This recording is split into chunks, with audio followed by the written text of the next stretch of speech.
Yeah, it's strange. All right. Good evening. Good evening, America. Good evening, England. We've got everybody here tonight is in the U.S. We've only got one limey guest, and that's Matt.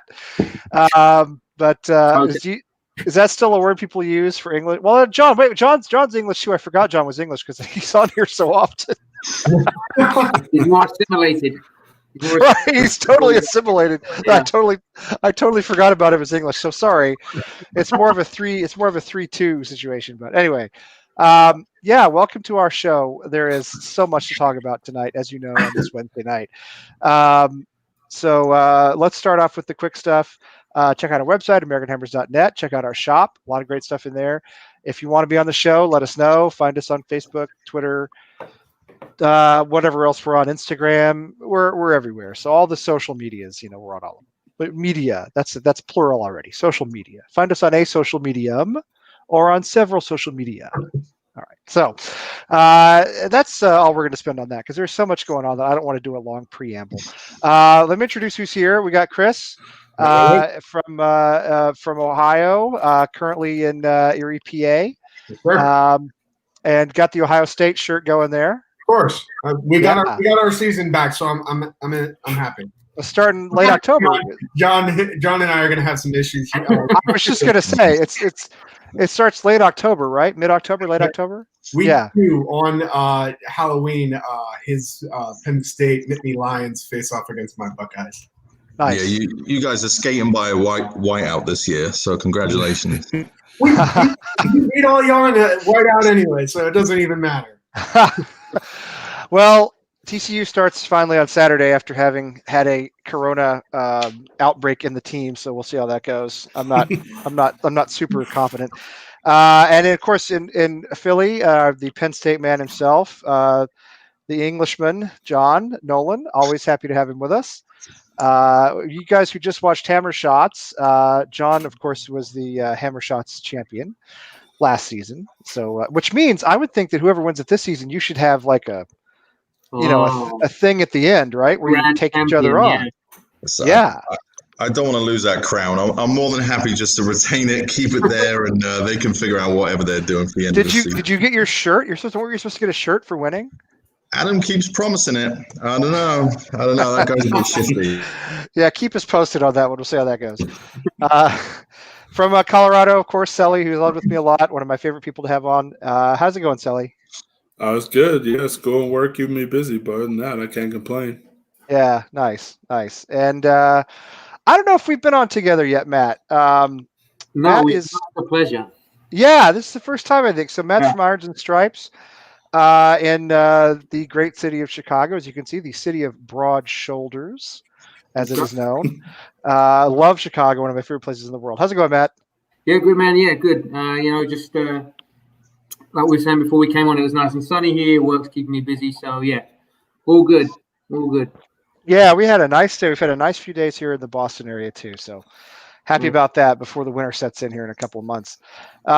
So we might as well start with the Welsh midget in the Russian hat.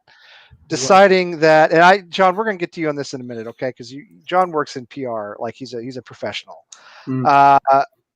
Deciding that a great idea in the midst of the Diangana sale and a terrible start to the Premier League season, and all the other sort of rumors and controversy swirling around the club, David Sullivan decides it's a great idea to go on TalkSport, every West Ham fan's favorite radio station, by the way. To go, already right there, you've done something. With our favorite person.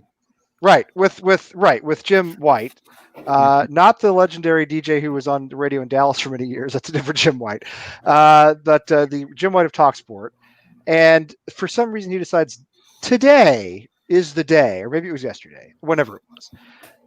This week was the week to talk about not signing players, not having money, how much Manuel Pellegrini sucked, how David Moyes wants to spend a bunch of money we don't have, how everything is somebody else's fault.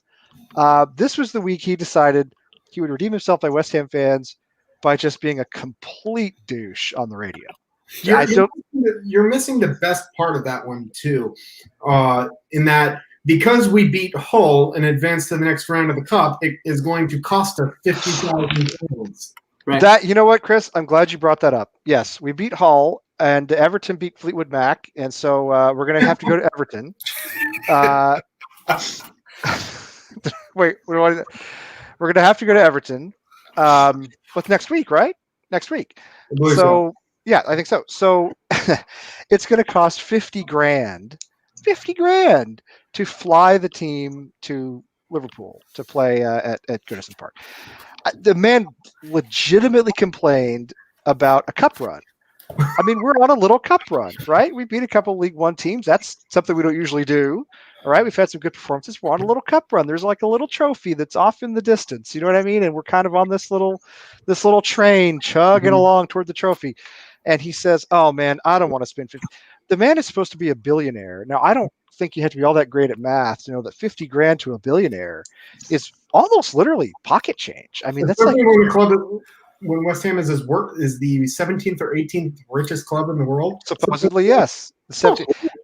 And he actually said, "Oh man, it's going to cost me 50 grand to get to that cup tie." That's. I mean, what can you say? What do you say? What do you guys say? What? Give me some. Just throw some takes out for me.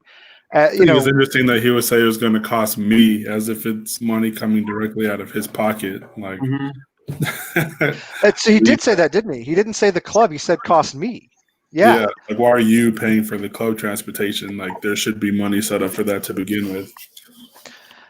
$50,000 to and again, a billionaire is.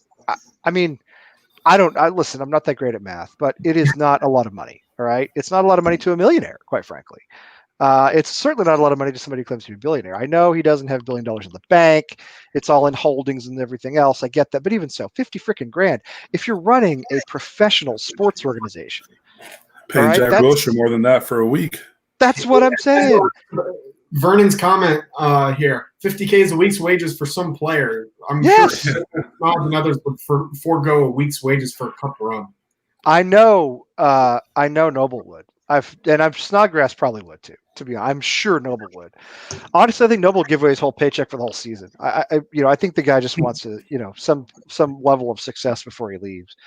But yeah, he complains about 50. Can somebody tell me what David Sullivan was trying to do in this interview? What did he think he would accomplish? I mean, go ahead.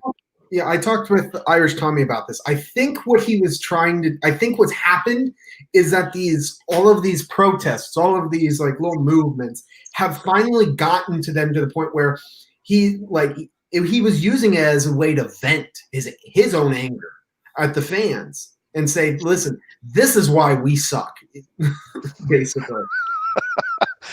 Yeah, I mean, okay, you guys know, and I've talked about this before. This is not a poorly known story about, Dwight Eisenhower. He wrote 2 letters, all right? Yep. Prior to D-Day. You know the story, Chris. Prior to D-Day, he wrote 2 letters. He said, one of them was in case the operation failed. He said, if the operation fails, it's all my fault. All my fault. I'm the leader. It's my fault to take responsibility. The other one was in case of success, which is, of course, what happened. And he said, with the operation having succeeded, I take no credit at all. I give all the credit to my men, to my soldiers, sailors, etc. I mean, that's leadership. And Sullivan comes out and he does just the opposite. He the guy who hired Pellegrini, the guy who hired Husilios, the guy who's in charge of everything comes out and just points fingers at everybody else. Mm-hmm. I think he did Pellegrini really dirty, to be honest with you. And I know that when Pellegrini left, he probably needed to go because I don't think we were going to stay up. I know he signed Roberto, but you cannot own a club for 10 years with 10 years of failure and 10 years of struggle after all the promises, and then come out and say, oh, the problem was that one guy we had for like a year and a half. Did he think anybody was going to buy this? I think that this is just Sullivan 101. The guy he's an excuse merchant. That's what he won't trade in money, he won't trade in players, but what he will trade in is excuses. And it's Pellegrini's fault or it's Husilios' fault. I mean, the comment he made about how he was the one that brought in Fabianski, and he was the one that brought in Diop. So again, like Sully was saying earlier, when things are going well, that's me. Yeah. But then when things don't go well, we've signed certain players. The quote about signing certain players and they just and they've not worked out, they haven't improved the club. I think is just, I don't know where that's come from. So if I'm sitting there and I'm Anderson or Haller or someone like that, that's going to upset me straight off the bat. Sure. That, I've come in and the bloke that runs the club doesn't think I've improved the team, improved the club. But it's just excuse after excuse after excuse. And your question about why go on there, it's just a pity party. It's nothing else. It's just I'm doing all the right things. Look, I brought in Fabianski, isn't he great? And everything else has gone wrong is entirely down to the regime before, or this manager, or this, that, and the other. Never mind all this about when it comes to bringing in players that we all know we've got no scouting system. And that's actually the real problem. Not that Hughes Ilios fancied this player or Pellegrini fancied that player. It's the fact that we haven't got the infrastructure to properly scout players. It's just an excuse. It's just excuse after excuse after excuse. And he just wants to get his he just wants to get his side of the story out there. And now the fact they can't do it through Brady and the Son, he's just found another avenue in one of his best mates. And it's it's laughable. Nobody else runs a club like this. Nobody else runs a club like this except us. And tin pot. I mean, John, I want to ask you, because you work in PR, you work in communications.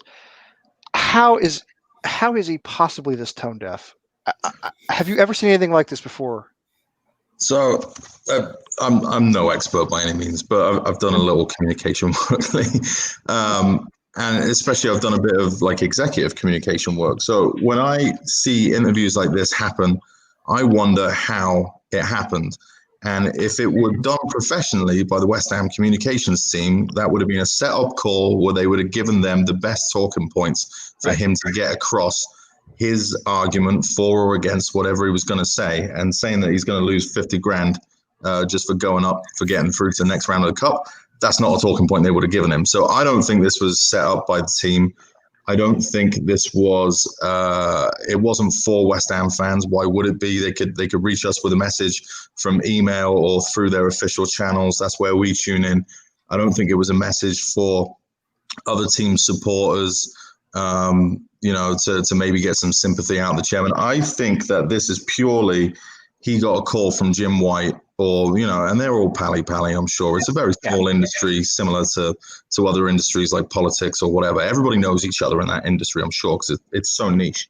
There must have been some chatter, and Jim must have not coerced him, but said, listen, come on, you got an opportunity, state your case. And it wasn't scripted, it wasn't done well.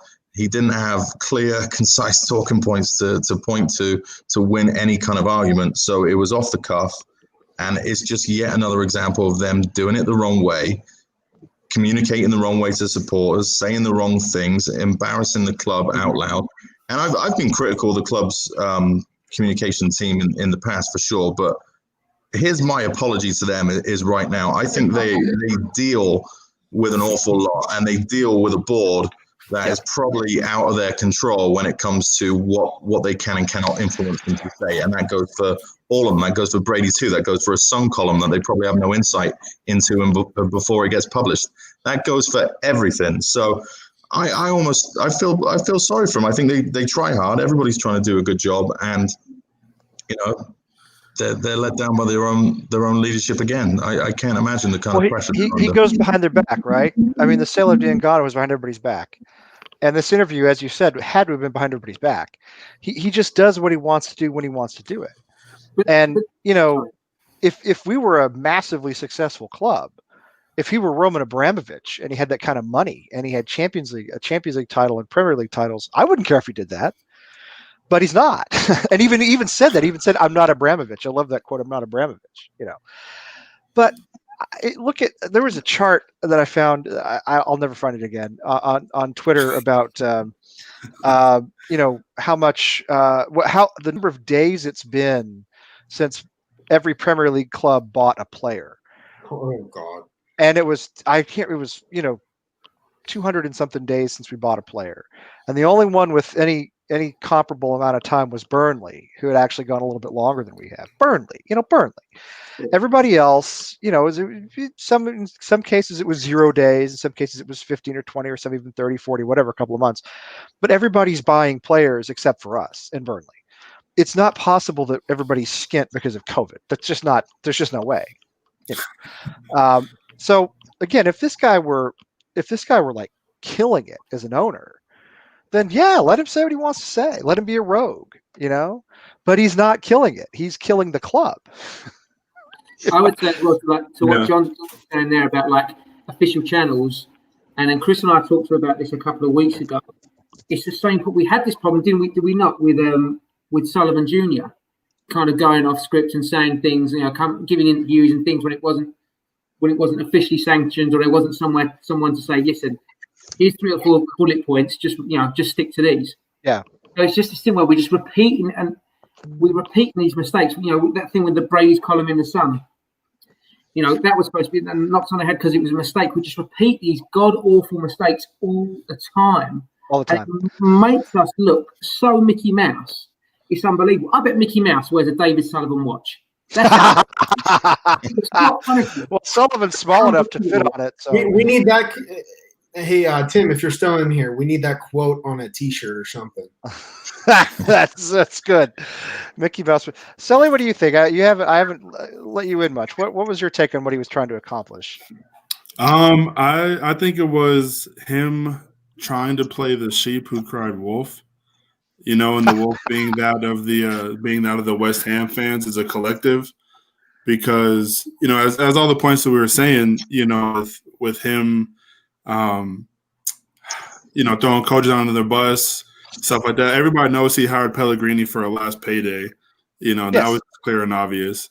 He signs players that are pretty much on their last leg to a degree. I mean, granted, Bo and Suchek do not fit that bill, but you look at the track record of signings whenever he does decide to sign anybody, it's not like he's bringing in world beaters, by any stretch of the means. But the thing that was funny today was how he would try to throw in a compliment and then like right behind it, like, oh, and by the way, because he was like, the team, and I do to a degree kind of believe this part, but he's like, the team is not bad. They didn't really show up for Newcastle, but they kind of got screwed out of the Arsenal game. The thing that was really funny was the fact that even though the cup match was yesterday, he couldn't remember what the score was, but he was like, we played well. And I think the thing that's funny, right, is Everton. Everton is a kind of club that we should be. Totally. Like Everton this year, because I think honestly, that Rodriguez signing was on a free, because I saw something that said the club because the club had no records of incoming cash from the transfer, and that is an incredible free transfer. Granted, there is connection between him and the manager, but at the same time, like James Rodriguez is like, if you pay attention to football, that's a household name. Like who he is. Totally, absolutely, yeah. And not only just that, but they've made quality signings. Like Everton this year is incredibly fun to watch. And I would not be surprised if they finish top 7, with some space between, who doesn't qualify for Europe. But it's just incredible because it's just incompetence, as John and everybody else were saying, he's just tone deaf in the sense of like he knows he feels the pressure. He's got legends of the club calling him out. Or all 3 of them, rather, calling all 3 of them out. You got the fans, GSB's out is trending every day, in the UK from what I see. And X has said on Twitter that it's making a difference, that it does bother them, And I think that's true. I think that's true. Something you said, Sully, that I want to go back to is, and I know you're not the only one who mentioned it, but blaming the fans. I mean, is that really what he was doing? Was he really?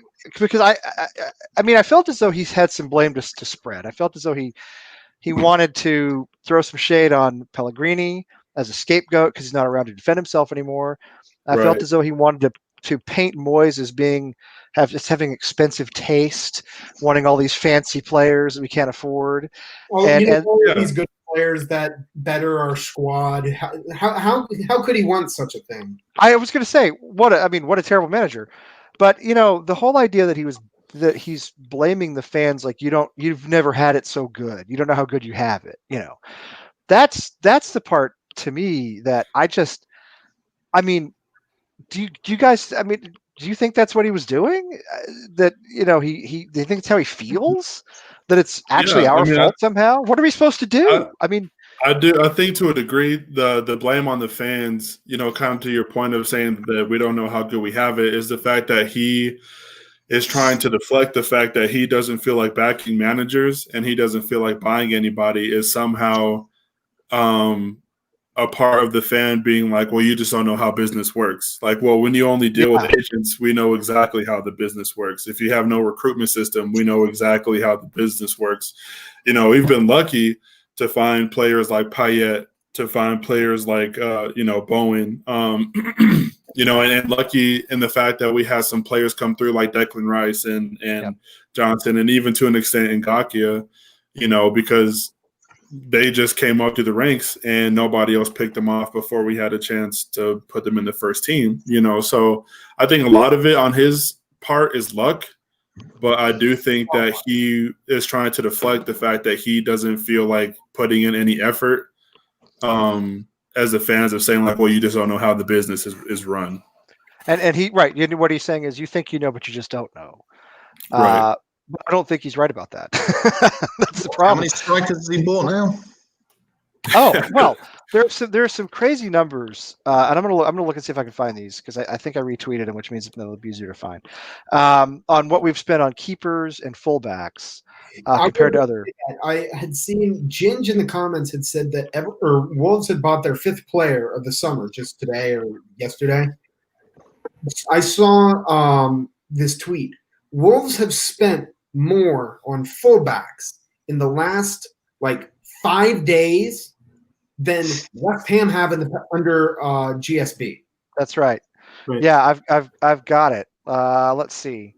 Now, I mean, I'm assuming this is all correct. Okay, this comes from West Ham Stats, and I think that's actually a pretty good source. Yeah, that's the one I was That's the one I was talking about right there. Yeah. Yeah, fullbacks purchased by GSB. This is in a decade. All right, 16 million pounds. Good Lord, Stephen Hendry. I mean, and Sam Byram. We sold Sam. Byram. Didn't he come through the academy? No, we bought him from. Who did we buy him from? Norwich? No, he went back to Norwich. He just went to Norwich. I thought we bought him from Fulham Leeds. We bought him from Leeds. Oh, Leeds. Yeah. Leeds. Yeah. So Byram we bought from Leeds for 4.32 million, and we sold it for 750K. 750K.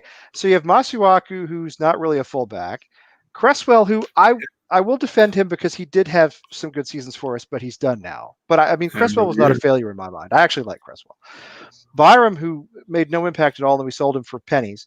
And then I really don't remember Stephen Hendry playing for us at all. So that's if you don't throw Masuaku in that conversation, you might as well throw Antonio in there too, since the dude's played every position besides. That's true. Yes. So that's 16 million pounds on right backs in a on fullbacks in a decade. Wolves since the 6th of September. That's the last 2 weeks. 37 million pounds. And we're not talking about Chelsea here, right? We're not talking about Manchester. We're talking about Wolves. We're talking about a mid-table club that's 2 seasons removed from being in the championship. It's just, I mean, who has aspirations and talking about getting to the Champions League. Like, that's what you want to hear from a newly promoted side who has ambition. Well, and I think what you said about Everton, Selly, I've always felt the same way. I've always felt that there are clubs that we could emulate. Everton's one of them. They're the 2nd club in Liverpool. We all know that. Sorry, Everton fans, but we all know that. They know it too. They know it too. I mean, everybody knows it. But it's a club that is, consistently successful, rarely threatened with relegation, flirts with Europe from time to time. It's a stable Premier League club. I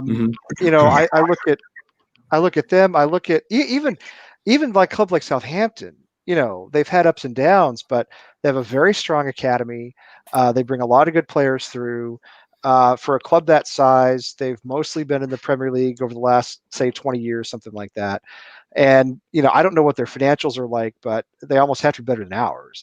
Other clubs are doing this, and so when Sullivan comes out and says, oh, we're broke, we don't have any money, I don't know if we're going to make any signings, it's the manager's fault, it's the fans' fault. I mean, nobody else has these problems. Do you know what I mean? Right. I think that's part of the frustration as well, Lee, is that I think we could take, coming up behind the Man Uniteds, the Chelseas, the Arsenals of the world. Totally. I don't think we've never been that club where we're like, expect to be in and among the English elite, right? But we're at the point now where we're seeing other clubs pass us from just being better run than what we are, and much smaller clubs at that as well. I mean, that just adds everything on top of it. Burnley's one of them. Well, yeah, and that's one thing I was saying too. A couple of weeks ago when we were doing our season predictions, I was saying look for Leeds to stay up and stay up for a while, because the second they got promoted, they were purchasing anything that would want to come to them. And then they weren't even like small name, or they were not getting players from small time teams either. Like first divisions in Spain and Italy and stuff like that. Spending, I think, they're right around like 40-50 million pounds spent this year. So I think so. Yeah, they're not messing around, and not that Leeds is a small club. I mean, I know they've been down for a long time, but Leeds they have a legion of fans. But they also don't have the Manchester City style money, right? I mean, it's not. That's also a manager that refused to sign for us because of our ownership over there. Well, they have a world-class manager, in my opinion, and yes, one who refused to sign, and that's another thing. Every time Sullivan comes out and says something like this, I mean, Karen Brady's column in The Sun, where she bashes Robert Snodgrass, says she regrets that we signed him, and then who does Sullivan cite today as one of our great wingers who can play in the place of Grady Diangana? He talks about Snodgrass. He mentioned him by name. So every time she comes out and bashes our players, every time he does one of these interviews and throws a manager under the bus, and talks about how his current manager has, lavish taste and doesn't want to pay $50,000 to go to a cup tie when we haven't won a trophy in 41 years. Who wants to come manage this club or play for this club? Who on earth listens to that and says, well, at least they have a porta cabin for a training facility? Do you know what I mean? There is zero attraction to West Ham right now except the Premier League and London. And I think that's it. I think it's the Premier League in London and a large number of fans. Don't forget the carpet. Well, yeah. Well, we got the carpet, which looks especially sexy when Antonio is sprawled across it. But I mean, there's no. Why would, if you were a footballer, if you were a manager, why would you want to play for that guy?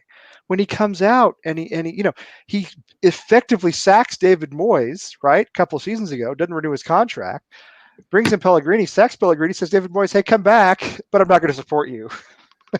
I'm not going to back you. I feel as well that he went on a radio today and was basically telling anyone that would listen, like, we're skint. We've got no have any gate money, so that's going to be a problem. He didn't mention the fact that TV money, or the fact we've had expanded gate money since the move. Right. It comes on and says, we've basically got not any two halfpennies to rub together. So, shrug. I'd like to bring in some players, but we can't really bring in the players the manager wants. Well, first of all, presumably you're not bringing in players the manager doesn't want, and second of all, as far as I know, the manager and the team wanted Diangana to stay. So, in fact, you're not even bringing players in that he wants. You're selling the players that he wants to keep. And this thing about we've not got any money together. You look at that. You put up those. We were talking about the transfers they've made. About the fact that Byram bought him in for millions, sold him for a couple of $100,000. Look what happened with the Jetty. Look what happened to Hugo. But all these players. It's like, no wonder we got the transfer kitty is shot, because we can't. The man's supposed to be a businessman. I wouldn't put him in charge of a teddy bear's picnic. He can't run the business side of things really at all. And my big concern, all this about we're skint, we've got no money. The poor David Moyes, he can't get any players in. My concern really is that all this points towards, well, if someone comes in though for a nice large bid for Rice, thank you very much. We'll dive straight in. I don't know whether today, again, if I'm going to put my tinfoil hat and really conspiracy theory, is that was he on the radio today saying we're skint? It's a shame we can't strengthen the squad where we need to strengthen. But if anyone wants to offer us for this absolute diamond we've got, wants to offer us 60 million quid, we'll snatch their hand off. Do you know what I mean? Probably still won't spend the money on fullbacks, but I worry that he went on the radio today just to lay a bit of groundwork for some big catastrophe that's going to happen. I don't know. I feel Matt, as though there's Can anybody explain that Hugel transfer fee? I mean, I know we've got a bit of a running joke thanks to Charlie Walsh about Hugel on this channel. What was it 5 million? You got 15 goals in the championship last No, season. it was less than that. Wasn't it like $2.5 million? Wasn't it like $2.5 million for him and like $2 million for Yeti? It was $5 million for both, if I'm not mistaken. How have we let him go for so cheap? He was our player. He got 15 goals in the championship. Hugel, I mean, he's at least worth having on the bench as a striker. Then you let Grady go, who looks like one of the most promising. I know he missed a penalty in the League Cup match, but looks like one of the most promising players in the Premier League. Already scored a fantastic goal in last weekend.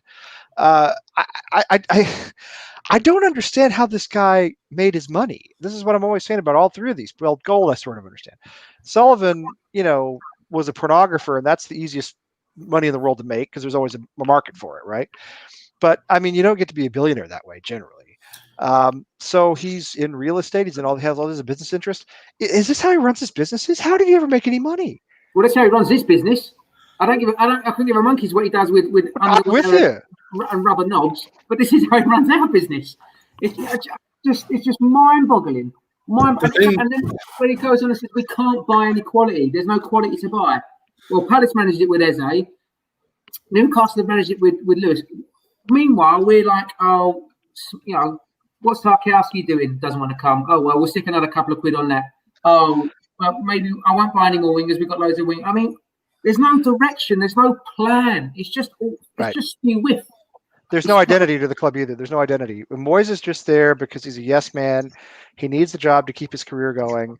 And he is one of the few managers, I'm sure, who's willing to work with Gold, Sullivan, and Brady. I know he hates it, but again, nobody's knocking down his door. And then we supposedly make the bid today for Wesley Fofana. Now, I've been following this a little bit because he plays for Saint Etienne, and that's the French club that I follow, as everybody knows. He agreed terms with Leicester. Like he said, he had a contract with Leicester, but then the club said, we're not selling you. And because he's 19 years old, they want to keep him for at least one more season. They think they could sell him for more in the summer. They're going to get 50 million euros for him in the summer, and they may be right. Plus, they're off to a good start. They've won 3 of the first 4 games. They drew the 4th. They're top of the table for now. Won't stay, obviously, but they're off to a good start after a very rough season last year. Not with that attitude, Lee. Well, I mean, they're going to have to play PSG eventually, right? But they did beat Marseille in Marseille for the first time since 1979, so that was big. That was a big win. But Wesley Fofana is a guy you either you build around him, or if you're a club like Saint Etienne, you keep him until he's at maximum value, and they think that's about another season. They don't want to sell him. Claude Puel does not want to sell him to Leicester, who fired him, right? So there's a lot going on here. We step in with a £25 million plus 11 million add-on bid. Leicester have already bid 32 million and been rejected. I mean, and that's the thing. That's the thing that's crazy with the guys that we have in charge that's a universal thing that's happened all the time, right? It's like there's a player that the fans want. The team is like, okay, 25 million. Let's get him for 20. Like that. No, I said 25. That's not how transactions work. The guy. I mean, you're in a situation where the player wants to go to Leicester. Okay. Which, if you had a choice between Leicester and West Ham right now, you'd want to go to Leicester. I mean, I don't think there's any doubt about that. European football, everything about it. He agreed to it. He wants to go to Leicester. The club do not want to sell him at all. Mm-hmm. All right. He doesn't want it. We will not get this player. Okay. We are not getting this player. This is just another smokescreen to get people excited, to make people think that we tried, Well, and it's embarrassing. To add on to that, there's another smoke screen at the same time, and it's Joe Rodon. Yes. Up in Swansea. The bald guy with the podcast. That's really quickly. I'll let you all know this. Making wild guesses to how many links we've had this window. 52. The spreadsheet. The spreadsheet. No, I bet it's more. I bet it's in the 60s or 70s because you told me it was like 64 a couple of weeks ago. 108. It's not enough. It's not enough.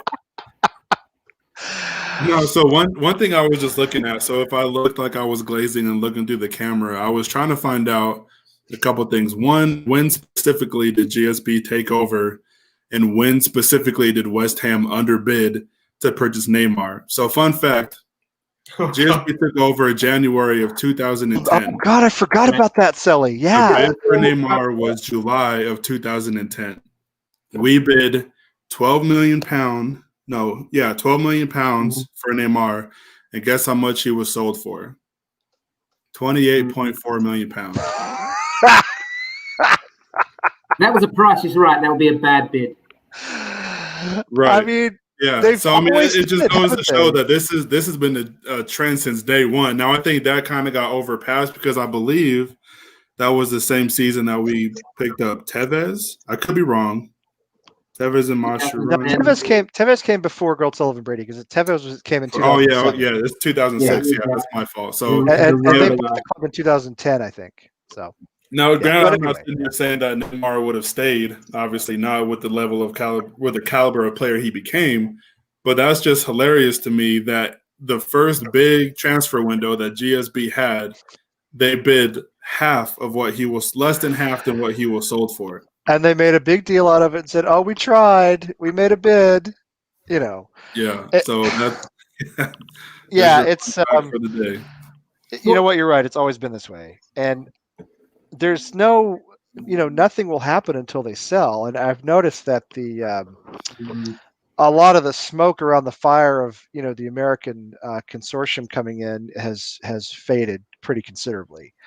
I haven't heard mention of CAA or anybody else for quite a while, so I don't know if that means anything, but that might have been. That sounds like another smoke screen they put out, just kind of like, let's deflect people's attention. They could kind of tame the uprising, so to speak.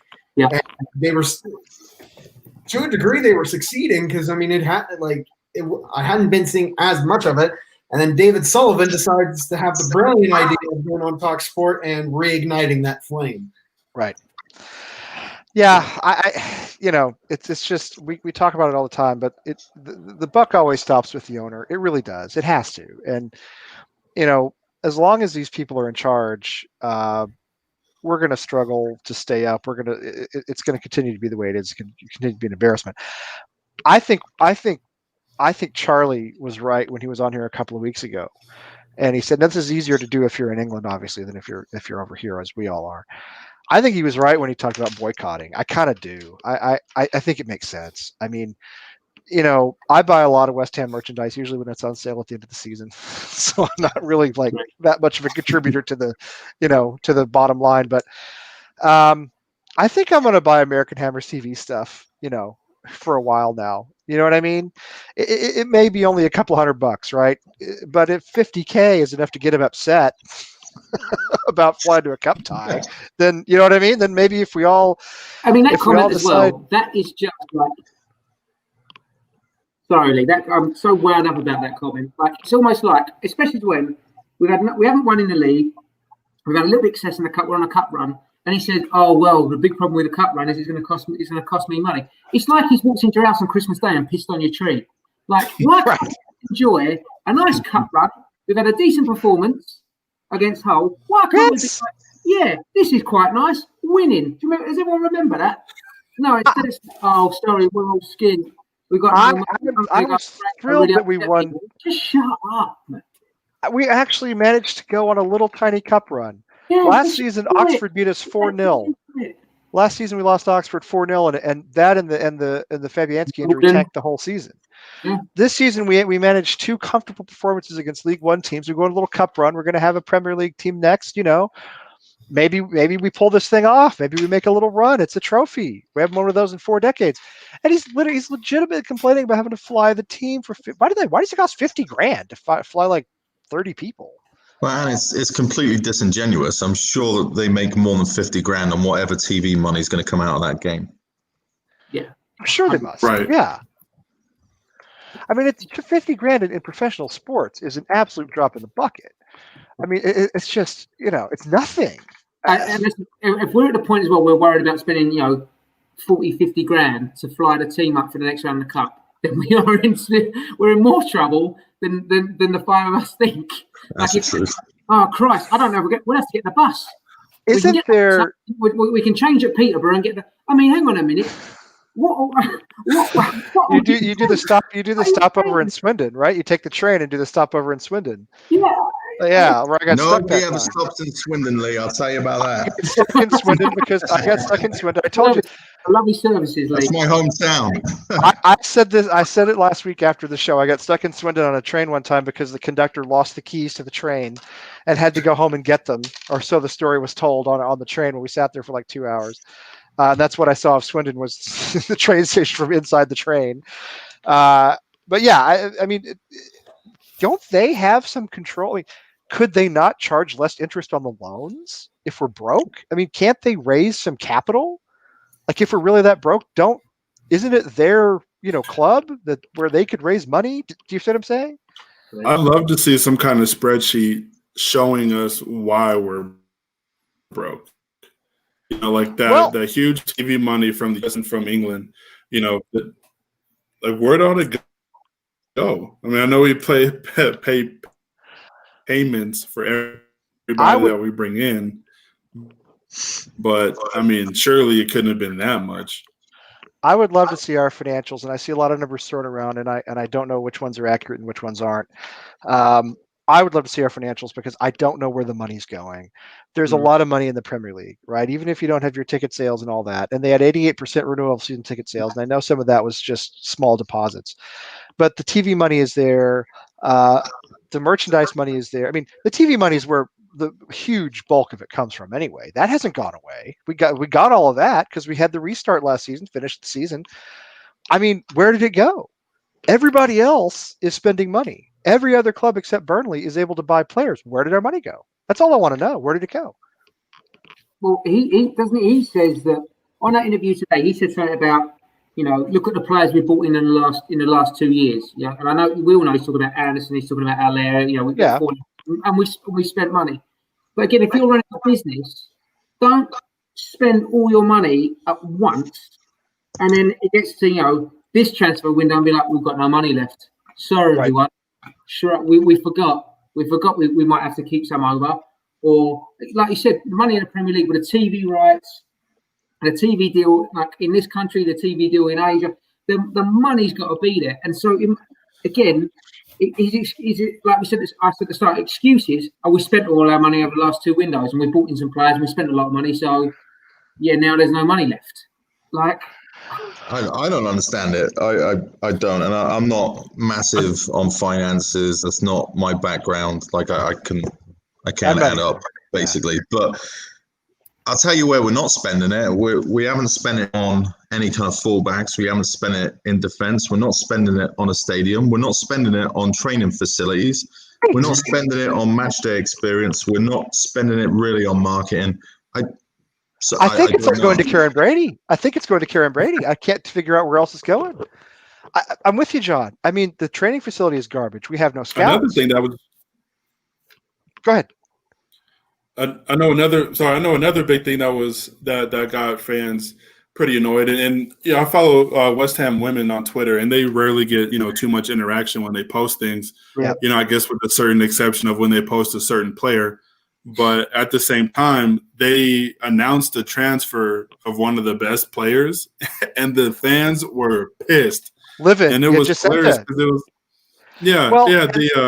I can't pronounce it. I don't think anybody can. Well, her last name's like 35 letters long. Yeah, she's off to Inter. I think she went off to Inter or Napoli, one of the two, somewhere in Italy. Good, promising player, Australian. Just only played for us for a season. I like the women's team. Here on the network, we like the women's team. Jacinta is a really good, promising player, popular player. Everybody liked her. All of a sudden, she's just gone. And then it's really weird. I read something on West Ham France. There's a small group of French guys who are West Ham supporters. And one of them put on Facebook, of all places, that where he gets this, I have no idea. I haven't read anything else to this effect, but he said that a lot of the women were thinking about leaving the club because there's just a really bad atmosphere. And I don't know what that means. I mean, Matthew Beard, who's the manager, seems like a good guy. He's been there for a while. They've been, a stable club. I mean, they're kind of a mid-table club, which is what you'd expect them to be after only Yeah. like 2 seasons in the league. So I'm wondering if something about the ownership is trickled down there too. Well, I wouldn't doubt it. a few years ago, there being articles that came out that the women felt like the women's team felt like they were like second tiered. That Marko Arnautovic was making like crass comments to them. I heard that too. Yeah, that he did that. Yeah. There's always been that kind of lingering kind of narrative around. So I imagine, if anything, that's just a continuation. Well, I mean, listen, I like women's football, I like our women's team. Nobody thinks they're going to make the money the men make. All right. This is a supply and demand argument. I mean, it's not there. Okay. It's not there. It would be nice if it were there, but it's not there. In the greater scheme of work out in the world, it's different. This is a situation where you have millions of fans of men's football and sort of thousands of fans of women's football. The money's not there. So, but I do know when we had 3 of the women's players on last season and they've all left now, they did talk about, I mean, like they all live in a big house together or a lot of them did. They sort of lived in like apartments in a big house and, they kind of ate like macaroni and cheese and rode bicycles to training and stuff like that. And then the men drive up in Ferraris. And so it's humbling, I guess. And I'm sure it's like that at most clubs, right? I'm sure the women's teams are like that at most clubs. I can't imagine anywhere where they make a huge amount of money. But evidently Arnautovic was a problem. And I mean, who knows? Jack Sullivan seems like a relatively competent guy running the team, to be honest. But it may not be about him. But to me, it's just I'm with you, Sully. The reaction to her transfer was amazing. People were angry. Yeah, it really honestly came out of nowhere. But I think another thing too, bringing Sullivan back into it, even though you mentioned the son, but with him saying that he was complaining about paying $50K to move to a cup match. Well, one thing that's what surprised me at all. Go ahead. The thing that's crazy is that gives a perception of the ownership looking forward to when the team gets knocked out of the cup because they don't have to pay that extra money for moving the team, which is crazy to think because you have a 38-game season and half of those games you're not playing at home. So you have to, if it's $50K is the standard, obviously you have money to spend on traveling, but that definitely was something I thought about too was, is he looking forward to us to lose so he doesn't have to pay extra money for extra cup ties? Sure what it sounded like. God forbid we ever make Europa League. Europa League does nothing but cost money. Europa League is the NIT of European football. It doesn't. You don't. League, right. You're right. The Champions League is the NCAA tournament, and the Europa League is the NIT. All it does is cost money. It does help you recruit players. It does get you on television, but it really doesn't make any money. I guess if you get far enough along into the final stages and people start to watch those matches, but when you have to go to Kazakhstan in July to play in the qualifier, that doesn't do any good. So if we ever made that, I think you remember the Pellegrini season, the Pellegrini's only full season with us, when every time we had a chance to go 7th and qualify for Europe, suddenly we would put together like a 3-0 loss. This happened over and over and over again, like 4 or 5 times in a row. So we've lost John. So I always thought that was a conspiracy to keep from having to spend money on Europa League. The guy's just that cheap. Very, very possible. By the way, it wouldn't be a surprise. I want to let you know that I actually, while we've been on the show, I actually found a new link as well that we have. So we're up to 109. It's for another thing, Anton. I can't pronounce that. You're the same club as Fofana. Oh, Saint Etienne. Who is it? Dennis Bouanga. It's Bouanga, right? Yeah. Yeah, he's a good player, actually. But, he's a winger. He's a winger. No, he's another winger. Again, we have 8 wingers, so we don't need Grady, but we're going to buy Dennis Bouanga. Well, we'll never buy him. He'll end up somewhere else too. He'll end up at a bigger club. Fofana's a much better prospect in my opinion. Fofana's a legit player. Dude's really good. Big, strong, 19, Dennis Bouanga, I don't think he's, I could be wrong. Maybe he'll be a great global star, but he's rated at $13.5 million. So yeah, he's not a superstar, That's interesting, though, that they're going after Saint Etienne. Well, you know who used to play there many years ago? Dimitri Payet used to play there, as did the great Freddie Piquion. If you guys remember the Piquion era at West Ham. Anyway, so wondering if you also want to talk about. No, my take is this on the League Cup. No matter what David Sullivan says, clearly the League Cup is our focus this season because in 2 League Cup matches now, we've played our best 11. And in 2 Premier League matches, we've played what looked like a second team 11. You get Anderson and Allaire and Lanzini, and playing against Hull and Charlton, you have like 130 million pounds of attacking footballer, money pounds, not weight pounds. That'd be heavy players. You get 45 million of Allaire, you get 40 million of Anderson. I don't know what Lanzini would have been worth at his peak. I'm not sure. But anyway, the point is, those guys are playing it. And then when we go into Premier League matches, it's back to it's Antonio up front, and it's kind of the same thing that we've seen for the last few games. What do you do on Sunday against Wolves? Who do you guys start? Do you start Lanzini? Do you start Fornals? Do you put Anderson in the middle? Do you put him on the left? Antonio up front, Allaire up front, Allaire with Yarmolenko up front. Yarmolenko's another one. Gets in the League Cup games, comes on as a sub at the wrong time against Arsenal. What do you guys do? I think maybe give our expensive players a shot. I've criticized Allaire a lot, but we have him. I think as well with the cup.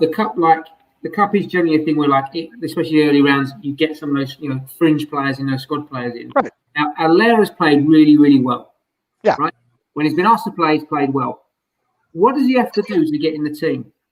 Because when he plays, he scores.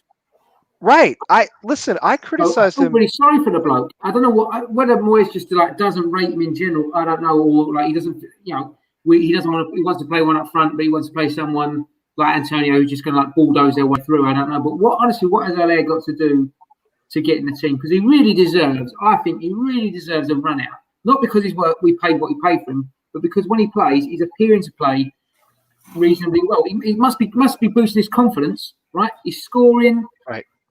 He's in form at the minute. Okay, yeah, he's done it against, Hull, who are no great shakes, but keep the lad around and give him more. But he seems to care. He seems to care, Matt. And for last season, what I said about him more than anything else, in my own view, was that he didn't put out an effort. He didn't look interested. I know we weren't using him properly, but he still didn't look interested. I look at him now playing these, 10-pot League Cup games. He's hustling. He's scoring. Yeah. He wants to be in the first team. He is our record signing. And he can't crack the starting 11 in the Premier League. I think right now that's insane. I think you got to put him up front. And I'd put him up front with somebody. I'd put him up front with Yarmolenko, personally. Oh, yeah.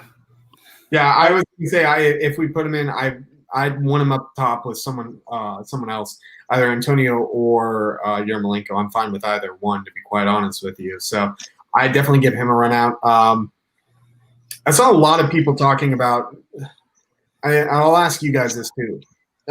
For some reason, I've seen a lot of people on Twitter trying to make the claim that Lanzini is better than Fornals currently. Yeah, I actually like Fornals better, and I think if we gave Fornals a shot at 10, I think he'd be a really good number 10. My personal opinion is that Lanzini is not going to ever be back to what he was, and that he might have been a little overrated to begin with. I'll just throw that out there. Yeah. You guys want to jump in? Anybody wants to jump in on that? Go ahead. I don't think I think before the injury, Lanzini was not overrated. I thought Lanzini was brilliant. I don't actually rate Fornals at all at the minute. I don't know what he really does. I think partly feels bad because sometimes he gets stuck out on the left, which is where he should. Okay, what if we played him in the center, Matt? What do you think? Because I don't think he's a winger. We have 8 wingers. And funny enough, I don't know why he ends up on a wing because according to the chairman, we've got wingers coming out. This is what I'm saying. 8 wingers. Nobody can play on the wing. We stick a center forward, or we stick a number 10 on the wing. Yeah. Even when he's in the middle, I'm not convinced. I don't know if he can do it. I don't think at the minute he has reached the levels that Lanzini reached in a West Ham shirt. I know he's young. What is he? 23. He's not very old. Something like that. Yeah. So I'd like to do well. But yeah, and as when it comes to Allaire with someone up front, we're not going to play two up front. I've got more. I know it's a fantasy. I know. But yeah, so but I don't know. So I mean, it doesn't necessarily mean I would. I don't know if I'd start playing Lanzini right now. I thought Lanzini played well, against Hull, but I don't know if I would also throw Lanzini into the team. So yeah, I don't know. So Chris, you're a Fornells guy then, is that right? I'm trying to make. Like, I wasn't trying to make the argument of like Francis was saying, like best Fornells versus best Lanzini. I think that when it comes to those two, I think Lanzini blows them out of the water. But right now, from what the body of work that I've seen since the injury, I think that Fornells is better. I just don't think Lanzini has ever been is strong enough since then. And for me, definitely going into this Wolves game or Wolves match, they've got a strong team. I don't. It'd be bad idea because at that point you're playing with 10 right away. Because Lanzini's not going to make challenges. He's not going to be able to retain the ball. Gets pushed off the ball too easily for me. Exactly. Yeah. And Wolves, they got that beast Traore. That guy's just going to shred us again, But you got to have some speed and some stamina. This is why I don't like seeing. This is why, to me, if you play Yarmolenko, you play him up top as a striker, which is what he really is. He's too slow to play on the wing. He's too slow to play on the left with no left back, no competent left back behind him. He doesn't track back. It is a liability out there,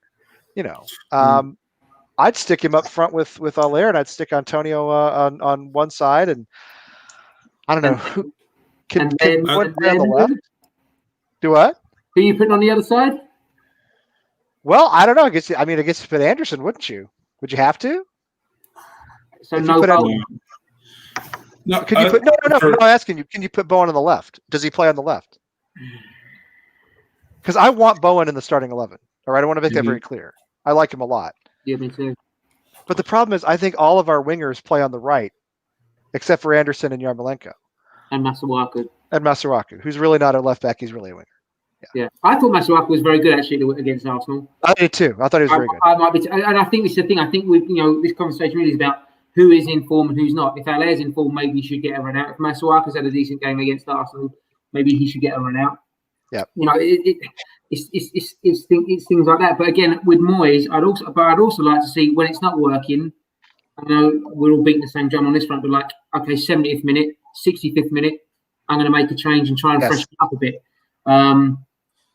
Because then you actually get to see players in real Premier League game situations. But when his substitution, again, Moyes' tactics on Saturday were pretty good. Yeah. His selection of the team was really pretty good. I mean, that was a winnable game for us. We take a couple more chances. Antonio hits a couple of chances that he missed. That's a win for us, right? I thought the mistake he made in part was taking Bowen off and putting Yarmolenko on because Yarmolenko's too slow for a team with the pace of Arsenal. But then after that, once we conceded what ended up being the winner, he waits. Like, you're talking about an 85th minute goal, and it's like 3-4 minutes later before he puts on Allaire. And I'm like, what are you doing? We don't have half an hour left here. You know what I mean? Get him on. One thing for me that I think they should look at moving towards the weekend is definitely using a nucleus from the Cup team for the weekend, because like you were saying, Lee, about Allaire, like he looked, not only did he look motivated, he looked like he was having fun. Yeah, he smiled. He smiled. With the link up that him and Yarmolenko would have and all that. Of times. Yeah. They were celebrating after goals together. Him and Antonio, Anderson and Lanzini. They all seem to have a pretty quality connection. I know you can make the case, they're playing Hull, but at the same time, like some of those passes, need to be crisp no matter who you're playing against. And Yarmolenko, his assist to Snodgrass was brilliant. Yep. And he had I'm pretty sure it was him who had the through ball to Lanzini, who got the cross into Allaire for Allaire's first goal, if I'm not mistaken. But it just seemed like they were all linking up pretty well together, And in a perfect world, I would definitely love to see West Ham play a 4-1-3-2, if my math is correct. I don't always get a mixed up. Either way, but I do. Obviously, it's never going to happen for whatever reason. Playing two strikers, And the funny thing about it is the last time West Ham were a solid team throughout a season, we had two strikers up front. Granted, that was last year at the Boleyn, but Sacco and Valencia were brilliant together. That was an incredible tandem, and they played well off of each other. And I think if you do the same thing with Haller and Yarmolenko, you have two big dudes who could knock anybody down, great on their feet. You saw how Haller got past the whole goalie for that second goal. Yep. And Yarmolenko's left foot is as good as anybody's in the league. You put two of them up top together, and you have a fighting chance against anybody. Yeah. So but I feel the same way. I've felt. We've said on here for a long time, and I'm certainly not the only one. We've said on here for a long time. Yarmolenko's a striker. He's a striker for Ukraine. He was a striker for wherever it was he came from. He plays for Ukraine too. He's listen. You put him on against Chelsea at the end of last season. He comes and scores the game winner. I mean, he does this all the time. And I know he doesn't track back, but so don't put him on the wing. All right, he's a liability on the wing. Put him up front. I'm with you, Matt. I want Bowen on the pitch. I think the hard thing is 8 wingers and nobody except Anderson can play on the left. Or Masuaku. Have Anderson and then Bowen. Yeah. Or Masuaku. But then the question is, what do you do about left back? Can we play Johnson at left back? He's really more of a right back. Can we play him at left back and take a risk of Fredericks at right back, who's bad, but he's not Cresswell bad. Give that new kid a run out this week. And I think with fullbacks as well. I mean, looping back to all this, where the start of the conversation about players coming in and players coming out. We all knew coming into the season fullback was going to be an issue. So so it's just one of those things again about we just haven't addressed. We haven't really addressed the weaknesses in the team, especially in my opinion, especially at left back. So I don't know. This is interesting here about that team that Bad Fredericks, Balbuena's an interesting one. Well, because obviously Diop won't be playing because he's got the COVID. He's got the 19. Yep. Which that's come at a better time. That's a whole other thing that we haven't gotten into. That I have to say, that was just surreal. That you get the team sheet out, and then all of a sudden, 10 minutes later, oh yeah, wait a minute, Cullen's not playing, Diop's not playing, and Moyes has been sent home because they've all tested positive. I didn't know it happened. Right. I guess they do it right before the match. I guess. Yeah. So, I mean, I obviously hope they're all okay. They seem to be okay at this point. Hope they recover, obviously, but yeah, it sort of complicates things, doesn't it? Well, they're retesting them. They haven't announced the results of the retests yet. They've also tested the whole team as well. False positives, from what I understand, are pretty rare. False negatives are fairly common. False positives are pretty rare. Yeah. That's what our doctor told us, right? Yeah. So when we were worried my wife might have it and she did not, but our doctor said that a false positive is very rare. False negatives, not uncommon. So my guess is they probably do have it. Hopefully they're asymptomatic or not suffering too much. Mm-hmm. But yeah, I think we're looking at Balbuena and Ogbonna. We have to be. I think the question is now, what do you do on either side? I mean, Johnson is really more of a right back. Can you flip him to the left? Do you play Masuaku at left back? He's not a defender. He's a pretty good winger going forward. He can't defend to save his life. You got to keep Masuaku away from that left back, because the game against, I'm pretty sure it's Arsenal, when he was playing left wing and Cresswell was behind him, I feel like they were switching a lot. Yeah. And it just left a huge pocket in the back to where, you're just kind of banking on Masuaku to get back quick enough, while Cresswell kind of covered, close crosses. But that just was so uncomfortable to watch, because it happened every time the team brought the ball down. Was they knew that was a weak spot, and it has been for the longest time. And Fredericks is not really any better, because him and Cresswell, neither one of them can really jump to defend anything, and they're both too small. They get bullied off by bigger wingers. Yep. If we were in the championship, maybe, because both of them are rock stars in the championship, for obvious reasons. But, you look at Johnson, and he's not as easily bullied off the ball. He tracks back. He's physical. He's not shy on a challenge, and that new kid, Anis, I can't remember his name. Elise, Elise. Yeah, he had a couple really good tackles against Hull. And I'm pretty sure he was one of the ones that had that diving split tackle at the edge of the 18. But I think you could put a lot of that to youthful ignorance as far as like, well, I'm gonna just go ahead and see what works until it doesn't. But at the same time, you can't try to fix the problems on the wing by going out and replacing it with players like a Pablo Zabaleta, who's way past his prime, and that's probably the most notable fullback we've brought in for a long time. So, yeah, it's funny you mentioned that, Sully. What I did, I know, I think some of you guys have done this too. Russ, who does all the sound at the stadium, does this My Hammer's 11 thing now. You guys have seen these that he does? Yeah. So I did that with him, and Tim did it.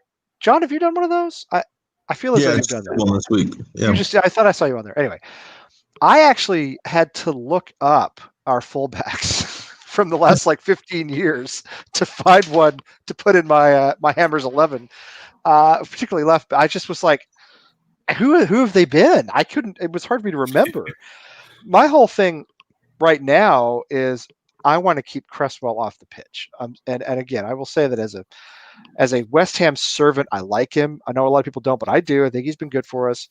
He's obviously struggling. He's had his moments for sure. He's had his moments. Well, he scored the winner against Chelsea last season. Didn't have a very good season last season, but he did that. He had a free kick early on too. I think it was against Manchester United in the game that we won. So he's had his moments. I like him, but I think he needs to move on, maybe down. And I'm trying to keep him off the pitch, but it's hard to do, because who slots in there? I don't want Masuaku at left back. I don't mind him playing left wing, but then it leaves us a big hole. You move Johnson over, maybe. Yeah, that's the thing that was frustrating with the Ngakia stuff too, is because granted, I'm not going to say that Johnson and Ngakia were these solutions moving forward, but they were at least a solution for now until somebody decided to pay up and go get somebody who was better. And then granted, I think a lot of it too is just Ngakia just didn't want to be here, so he thought the championship was a better move for him. So congrats. Something that he didn't work at West Ham for whatever reason, and I don't know why. Yeah. And I'm sorry we lost him because I think he was a good player, but obviously he wasn't a great player. Somebody else would have picked him up, and not Watford. Yeah. There's something in his game that somebody doesn't like, clearly, that scouts don't like, because other clubs have scouts. We don't have. Right. But other clubs have scouts who watch players. We're Boy Scouts. Right. Yeah. Exactly. We have Jack Sullivan watching YouTube videos. This is a good point from Neil. Sorry, go ahead. What did you say, Matt? Anything out of this Wolves game, or is it just already dead in the water and we should roll the dice and play whoever left back or whatever else? I can't remember the last time we were even competitive against Wolves. And I know they've only been back up in the Premier League for a couple of seasons, but I feel as though the last few times we've played them, it's been like 3-0 every time. I just don't think we can compete with them. I know it was 2-0 at the end of last season. I don't think we can compete with them. I say put everybody. Let's roll Aller, Antonio, and Yarmolenko 3 up front. Play 3 at the back. Just who cares? We can score. We just can't defend. Right. So let's go out and lose a 5-3 instead of losing a 3-1. Make it fun. I feel like I'm in the minority too when it comes to Antonio, because Antonio he does not start for me. He is somebody that needs to come off the bench with about 30 minutes left to completely change. Like Traore did against us last year. That game was 1-1 stalemate. It was going to finish draw. The dude comes on. The second he touches the first blade of grass, the game is completely different. Not many people, especially when you're playing smaller teams, but smaller in stature, he can bully, almost anybody he wants to, because he can get past almost anybody. But the reason he doesn't start for me, especially as a lone striker, is because the dude cannot shoot to save his life. He scored 8 goals last year at the end of the season. Great. What has he done this year? 4 against Norwich. Let's remember 4 against Norwich. Who were pretty much 3 of them were tapping, so that doesn't even count. And the Norwich team needed. I mean, they were effectively down. I think we officially sent them down, but they were not going to stay up. Antonio, I love him because of the effort he puts out, because of his attitude. He's our engine. I think the biggest problem we have in our squad right now is a lack of pace and a lack of youth. I feel as though we're old and slow. and that we've recruited players who were old and slow. And that a guy like Yarmolenko is almost emblematic of the squad. Like he has his place in a starting 11. Yeah. It's just that we have too many players like him. We have too many players who are limited in their ability to track back. We have guys who can get forward and score. Antonio's great because he gives us energy. But as you said, Sully, he's not really a striker. He never was. He's a winger. He's a really, really good, fast, pacey winger. You put a couple of guys, you put Yarmolenko and Alera up top as targets for him, and I think we'll score some goals. But you can't have Yarmolenko out there loping around on the left wing. That's crazy. No, I agree, and I see, I see Vernon's comment about how Antonio has 100% of our league goals, and that's great. I mean, good for him. But I mean, if he's not shooting inside the box, he's not scoring. Like And he's yeah. Sorry, go he's ahead. playing with his head. He can. I'll trust him in a air ball situation. A 50-50 ball. I'll trust him every time. But I mean, how many times has he had a chance to shoot this season and it's gone above the net? Hasn't even touched the post or nothing. Like, I mean, yeah, I don't know. Maybe saying he doesn't start is harsh, sure. But at the same time, I think you have better technical players than him all over the place in the attack, in my opinion. I don't see how you bench him after he just scored against Arsenal. I don't see that happening. So if you're going to start Haller, I think Antonio's got to be moved somewhere else. I don't know where that is. Vernon may be right there. Maybe he's the only player that we could actually physically deal with Traore, or at least attempt to, in our entire squad. Mm-hmm. So maybe it's worth just putting him man to man and making him, try and negate that whole threat. And can he play on the left though? Because Antonio to me is a right winger. Can he? I mean, if he's played right, play wherever he wants. Just getting Traore's way for a whole game. Yeah. Yeah. I feel as well when he plays that no one actually in the team really knows what he's doing anyway. Do you know what I mean? He just kind of puts his head down and barrels forward. He does. Like to step over and beat 3 people, and then you're right, so he smash it 50 feet over the bar. Yeah. We don't know what he's doing anyway, so maybe we do stick him on the left, and he just is a bit of a pain in Traore's horse for a big chunk of the game. But also maybe like he rounds 2 players and gets a cross in, for Alert. I don't know. So it's not terrible. It's not terrible idea. I think it's hard to drop him. I don't think you could drop him. I think he's one of the only informed players probably in the team. Well, yeah, it allows us to press high as well, and I think that's why Haller isn't starting, right? Because he doesn't have that mobility, right. And we're trying to press high up the pitch. We're trying to pin him back or at least contain him. And we just, like you said, Lee, we don't have speed and we don't have mobility. So even Haller, who's young, we've bought him, but he has no speed. So Yarmolenko has no speed. Cresswell has no speed. Middle of the park has no speed.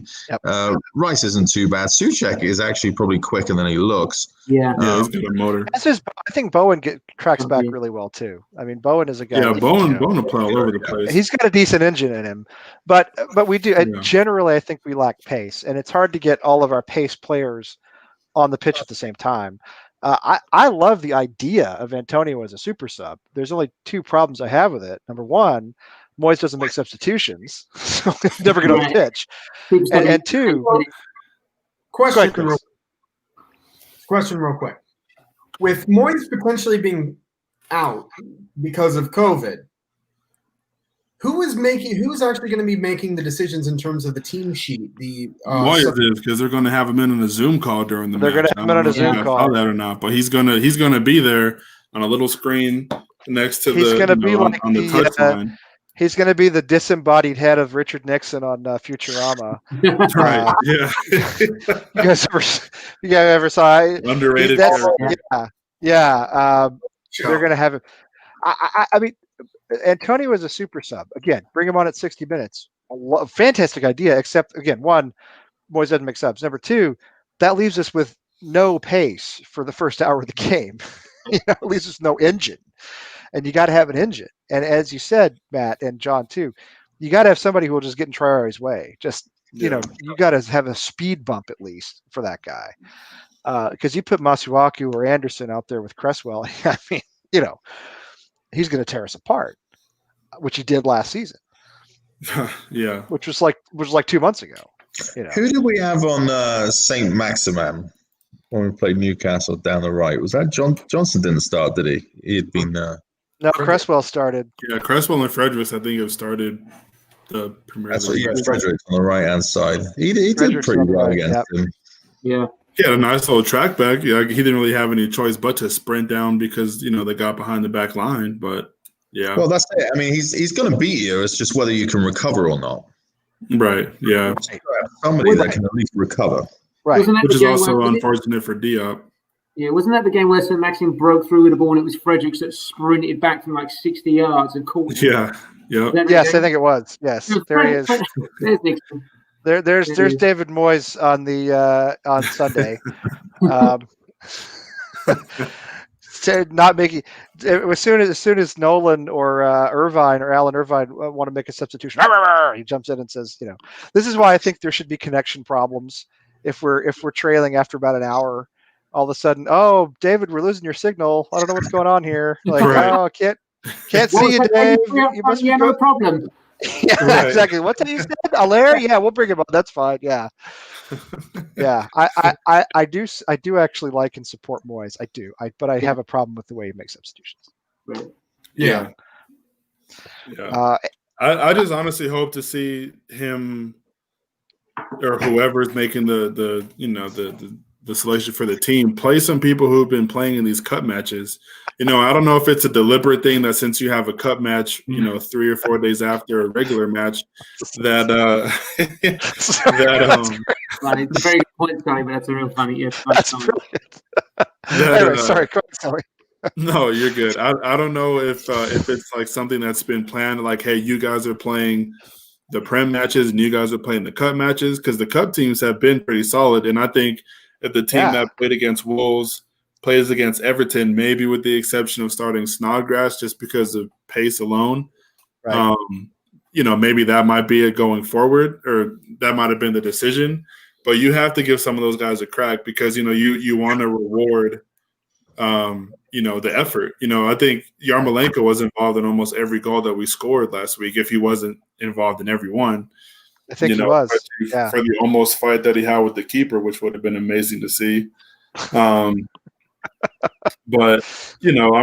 I'm not saying you have to shake up. You don't have to start everybody from that game, but Haller needs to start. I think you give Yarmolenko a shot. Anderson probably would come in for somebody. Anderson and Bowen, I think, would be pretty decent on opposite sides of each other. That's pace and creativity right there for you. Yeah. And if you wanted to use Antonio as a super sub, that's maybe how you'd start out, was with Anderson on the left and Bowen on the. If you wanted to do it that way, although I do agree it's hard to bench him at this point. Yeah. Yeah. So I don't know. We'll see. I just want to see something different. Show that you care. Not that you're going to see the team that Everton put out today, though. Everton put out a strong team for that game against Fleetwood Mac, whatever they are, Fleetwood Town.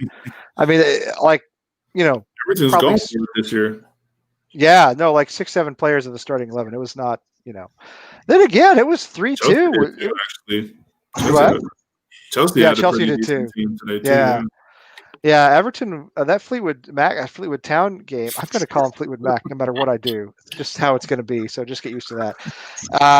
It was like 3-2 to Everton pretty late in the second half. Then they got a couple of like insurance goals, but they didn't like crush them. So I don't know, but Goodison Park is a bad scene for West Ham for the most part. Well, all that talk about Yarmolenko, the first time Yarmolenko played at Goodison Park, he had a hell of a game. Yeah, that's true. Game that sidelined him for almost the rest of the season. Yeah, that's true. Yeah, that's true. I don't know. Do you guys have? It's sad that I'm almost more excited about the potential of going for the League Cup than I'm about our next Premier League game, because I just don't see any results in the Premier League coming for about another 6 weeks. But you guys have thoughts, predictions on Wolves as to maybe what the score would be and kind of how it'll go? Chris, you want to go first? Chris, you're sitting right next to me on the screen. You go first, Chris. You go first. Yeah, sure. Why not? So actually, this is kind of a cool point. This is a really random fact. You'll see why. I have this like calendar, like just this like paper calendar. It's filled with sports quotes and like misfortunes and things like that. And I was out of date on it, so I started flipping through it, and I got this one. It said, "Fascinating insights about soccer. The best way to win games is to score goals." Quoted by Manuel Pellegrini. Oh, that's fantastic. Get in the frame.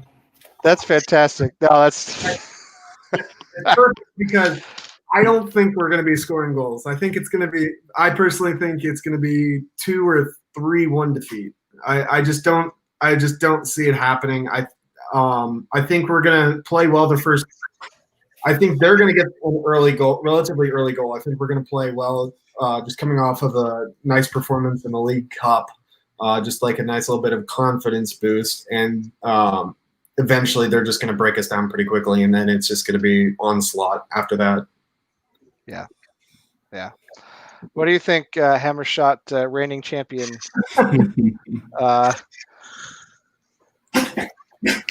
Nittany Lion, Philadelphia zone. So many words.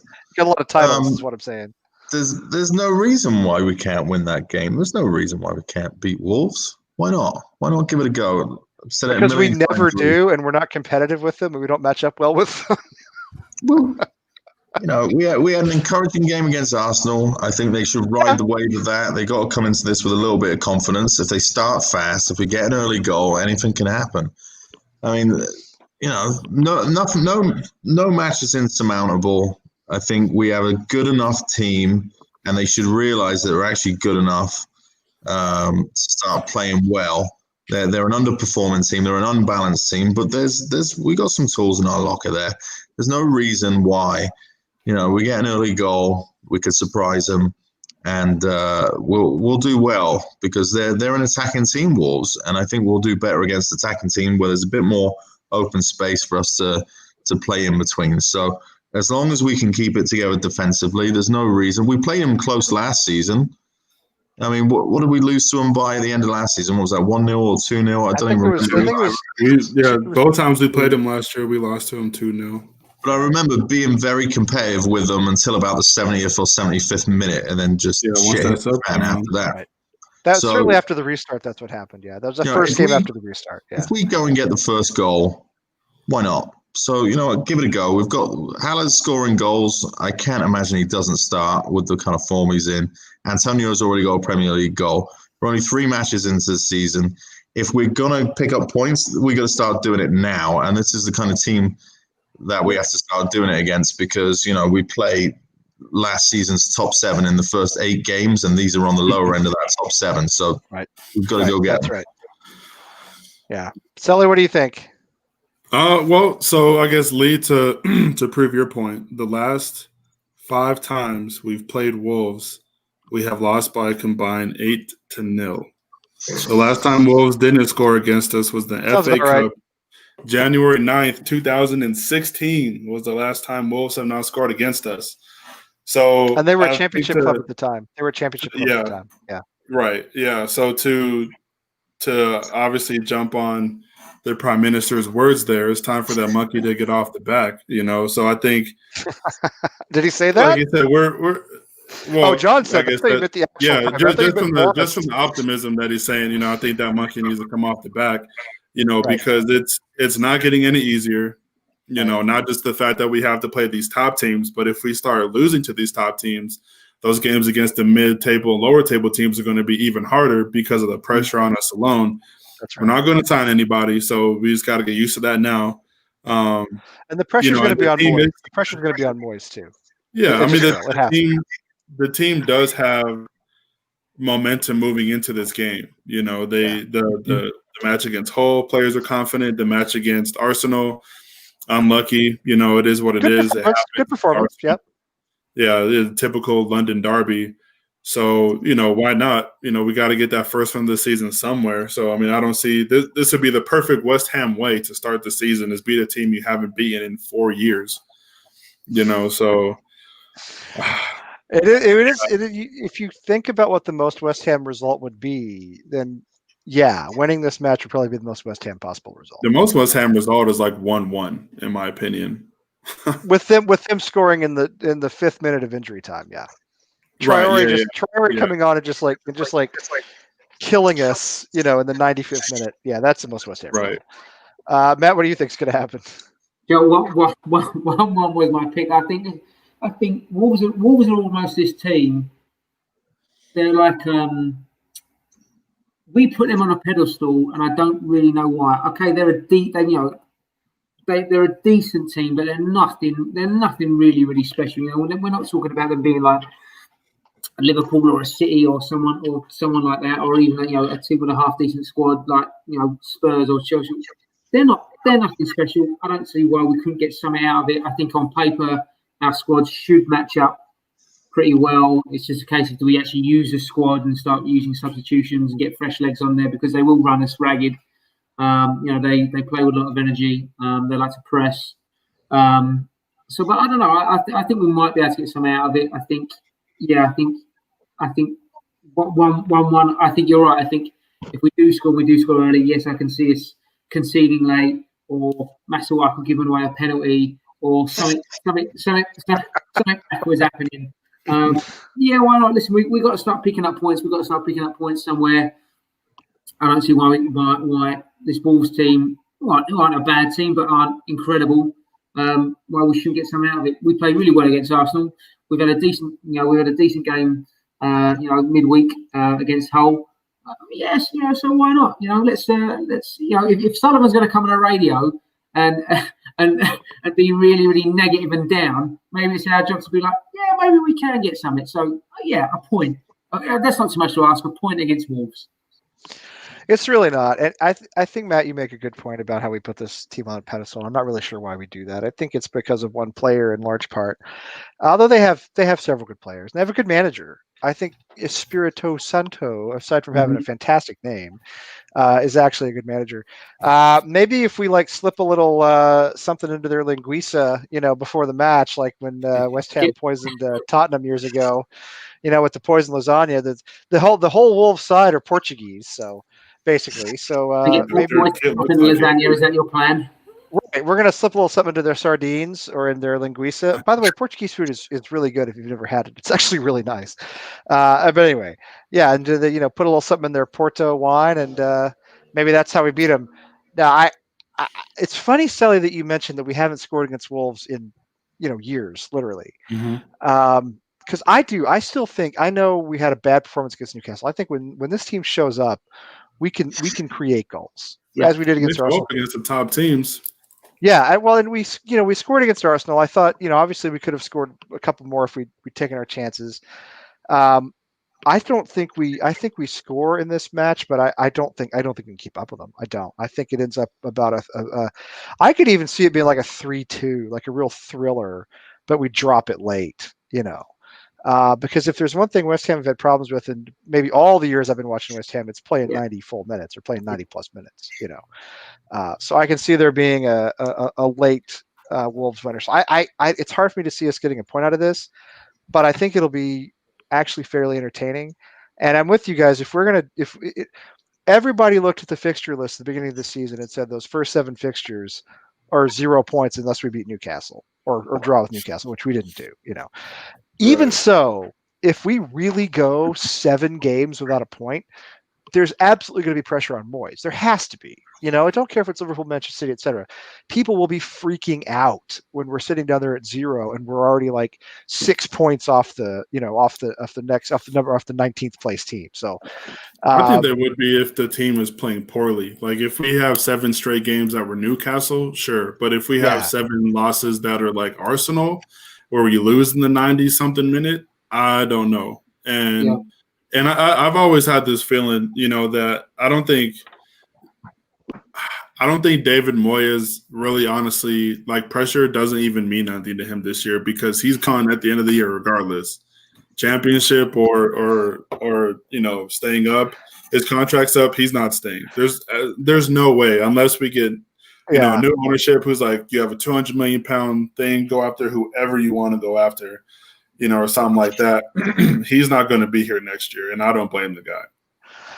No, I don't blame him either. I don't think he wants to be here right now. I wouldn't either if I were him. I think he just needs. I just don't think he wants his career to end. And nobody else is. Again, nobody's knocking on the door for him. What is the Wolves manager's name? If it's not Espirito, what is his name? Isn't it Nuno Santo something? Nuno What is- Espirito Santo. That's his name, isn't it? Yeah. Okay, I didn't Sounds just like make a that up. saint. The spirit is the spirit of the saint. Yeah, Yeah. no, that's his name. Yeah. I The don't know. 'Cause brother of so- Jesus. So Francis is laughing at me, but I'm like, dude, I think that's his actual name. Yeah. Yeah. I Yeah. think so. Nuno Espirito Santo. Yeah. It's a brilliant name. It's the spirit of the Great saint. name. It's I think it's fantastic. So anyway, I mean Wonder destined for greatness. this is a smart thing for Gary to do. It's stupid to make predictions until we know what the team is, but you know what? What else are we going to talk about? Yeah, no, that's a good point. I mean, it's a very good point, but I mean, we're we're just this is banter. That's all it is, really. So I like this comment. They won't. The board won't change the manager, but he won't be here next year. Yeah. Well, yeah, that's a good point. That's a good point. I think the way Vernon sees it is not far off of the way I see it. Although I think we can score more than That's me once. as well. Do what?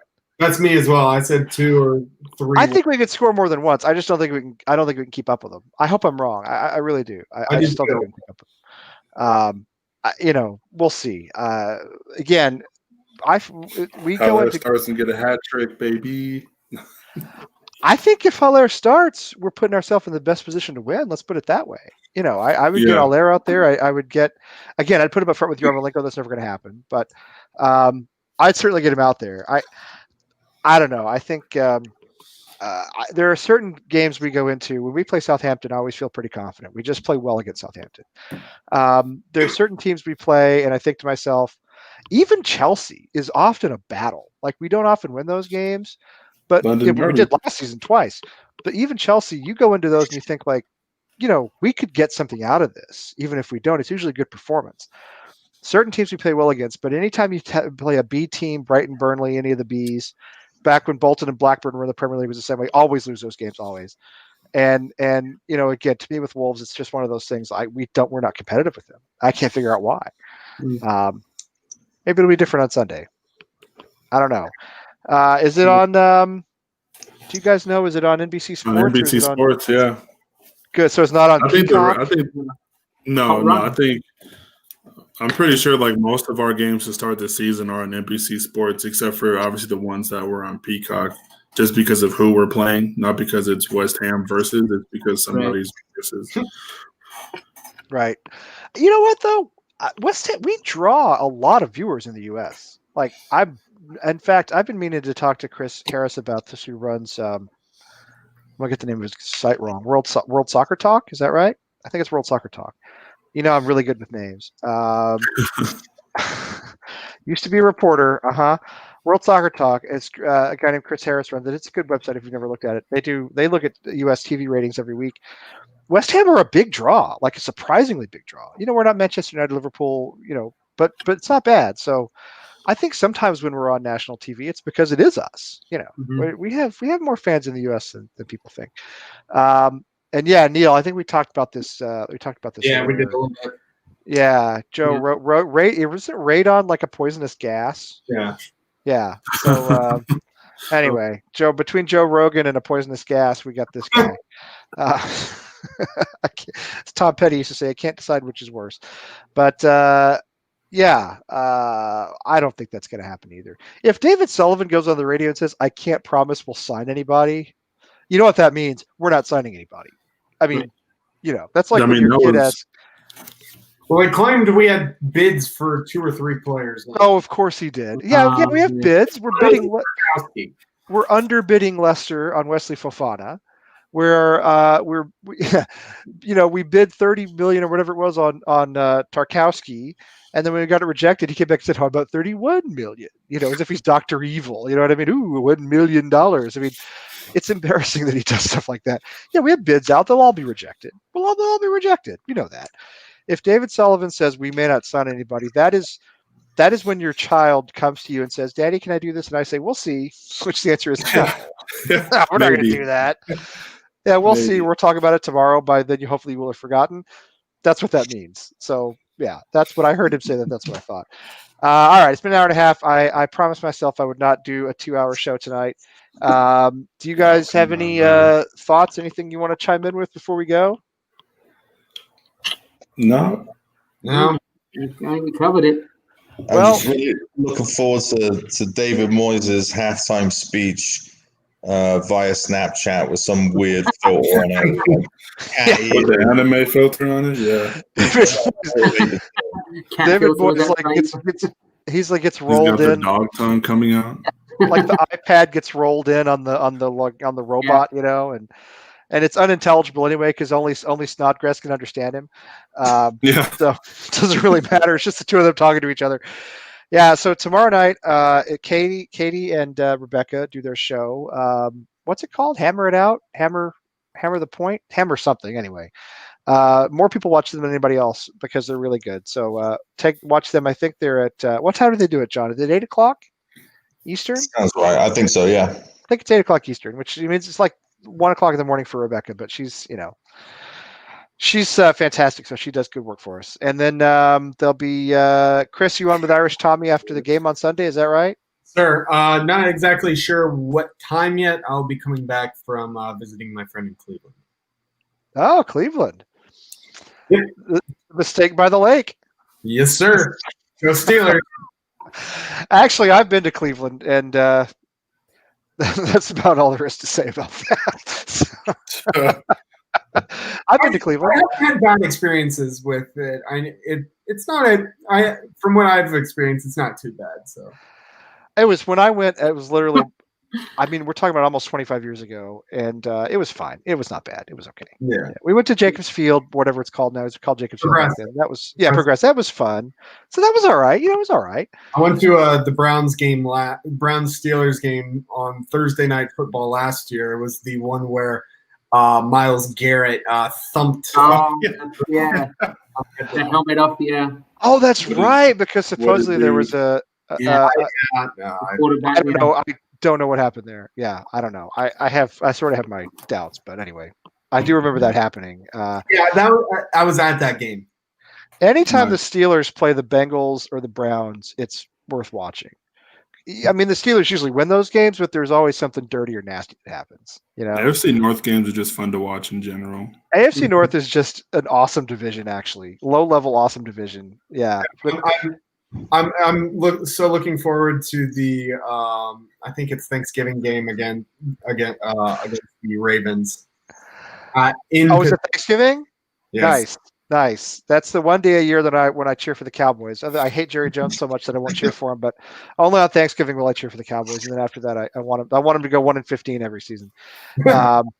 But Mark, I am not your show monkey, Mark. Come on now. You can't just ask me to pronounce those letters. It has to come up it has to come up organically in conversation. You know that. So who won the French League One last year? Oh, they won all the trophies, Sully. They won all. They literally won all the trophies. They really did. They won the League Cup. They beat Saint Etienne in the Cup final. And then, and they'll win it all again. Who cares? Whatever.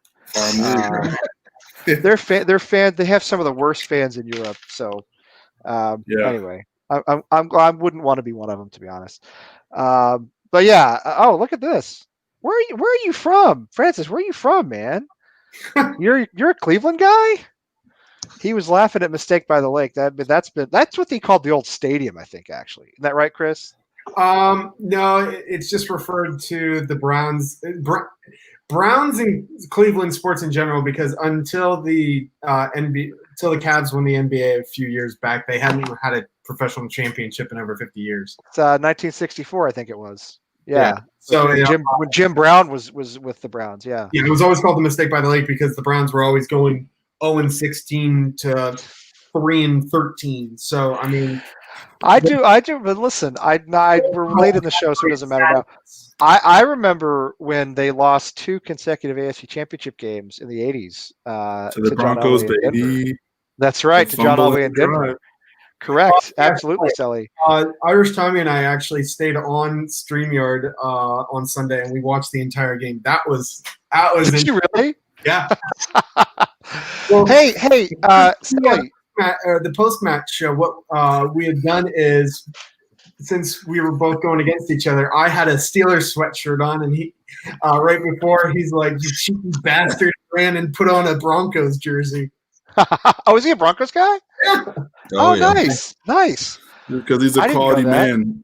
And Mark's comments are hilarious. Your team up. Sully, did the Nuggets win last night? They did, didn't they? They did. Yep, sure did. Oh, So they what's tried it- not to, but they won. Is it 2-1, right? It's 2-1. Yeah, it should be 2-1 for the Nuggets if it wasn't for an Anthony Davis miracle 3. Oh yeah, I saw that. I'm What it desperate for is. the Nuggets to win that series because Yeah, although and everybody else.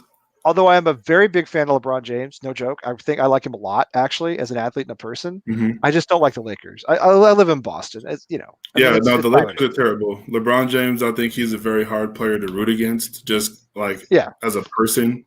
I agree. But I think he's a good man. The Lakers are terrible. But the Lakers are terrible, and it will never, ever, ever not bother me that they, even though it's been decades, that they play in Los Angeles and they're called the Lakers, just like the Utah Jazz. Which is funny because most Lakers wouldn't even be able to tell you where they came from, where the name is from. Right, from Minneapolis, right, where they won their first few championships as well. So, first 5. Right, their first 5. So even if they tie the Celtics with a 17th championship, they've only won 12 in LA. So you know, we got them. We still got them here in Boston.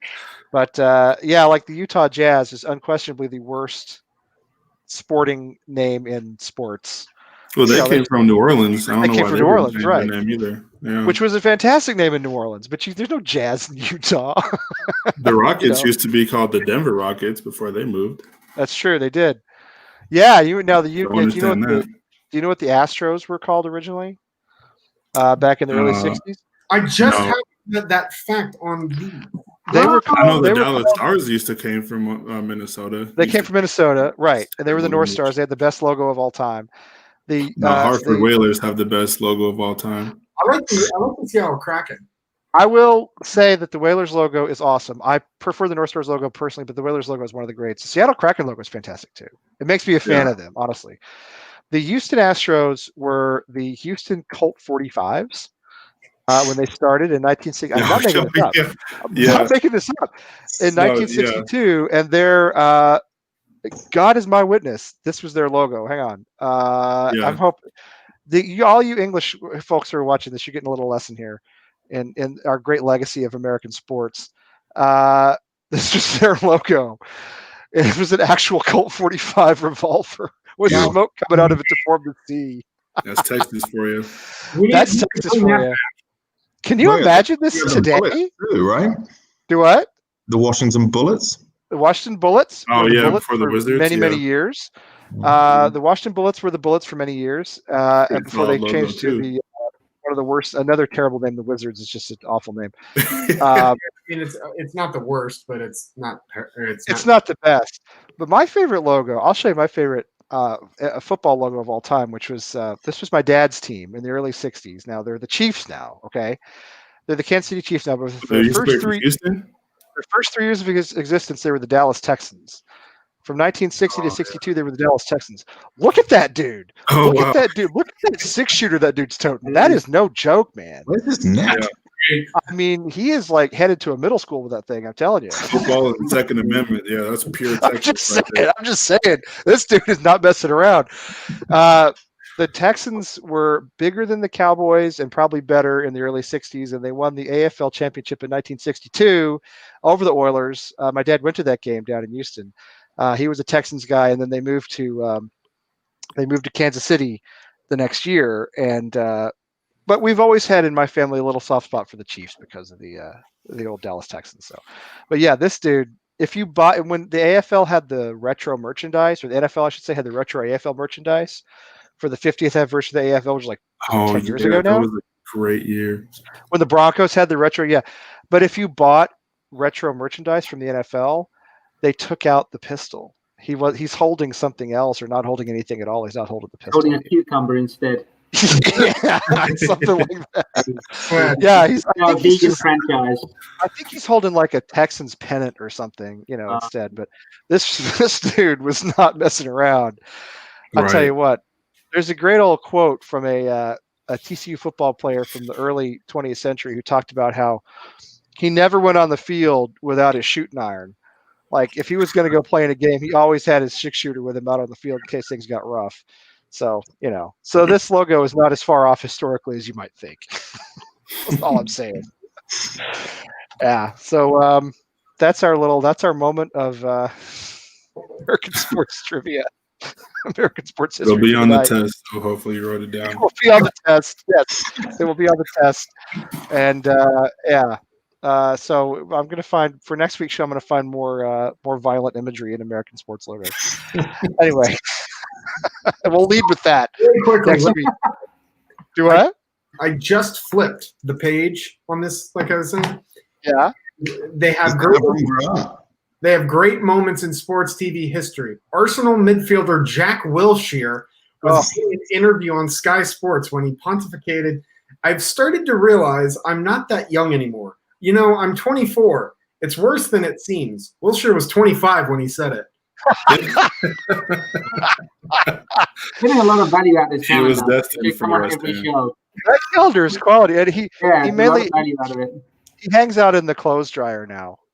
So, that's why he's safe. That's why he doesn't have the corona because he's in the clothes dryer. See if there's any more. You can't get the corona in the clothes dryer. It's like it's a sealed environment.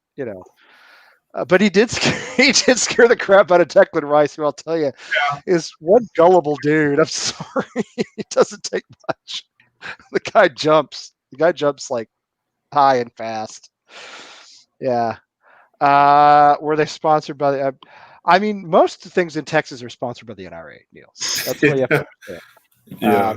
It's easier to find what's not sponsored by the NRA than what is. Right. Yeah, that was different stuff. The Knicks are like, this is actually not a bad comparison at all. This is a really pretty good comparison. The other one is the New York Mets. I always think of the New York Mets, who, by the way, just got bought by a brand new owner. Just got a new owner. Yeah, billionaire owner is going to make them the new dynasty in Major League Baseball. The New York Mets, team I've been a fan of since I was like 8 years old. I cannot explain why. I'm not from New York, but anyway, we're taking over. We're taking over all of Major League Baseball now with a new billionaire owner. And then once he's made the Mets into champions, he will come and buy West Ham. You know who else West Ham is like? You know who else? But the pre-2000 New England Patriots. The Patriots of the Sullivan, that was even the Sullivan family, Billy Sullivan and his son, never really had the money to run an NFL franchise, but they tried to anyway. And it was just a disaster year after year after year. Scandals. I mean, the history of the Patriots of the first 40 years is virtually unbelievable. Yeah, until like 97 or whenever they drafted Doug Flutie. Until they drafted Bledsoe in the early 90s. Yeah, Bledsoe. There you go. Yeah. Right. Bledsoe, they came in like 93, I think was his rookie year. Yeah, but I mean, 97 was the first Super Bowl appearance, or 96 rather. Sorry. 96 was the second. The first one was against Chicago when they got clobbered in the 80s, but that would almost count.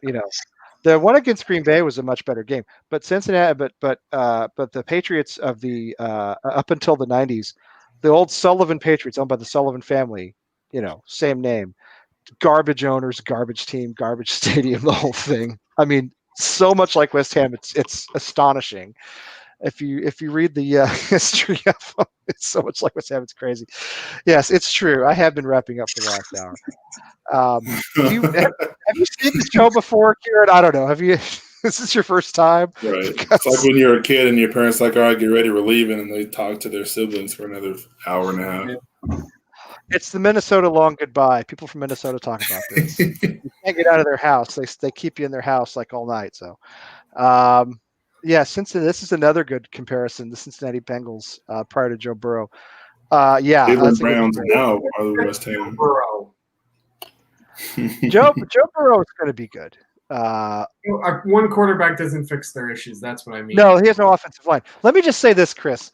Andy Dalton is a TCU guy, and he was a fine NFL quarterback. All right? He was constantly bashed by the fan base. I didn't think that he was ever the issue.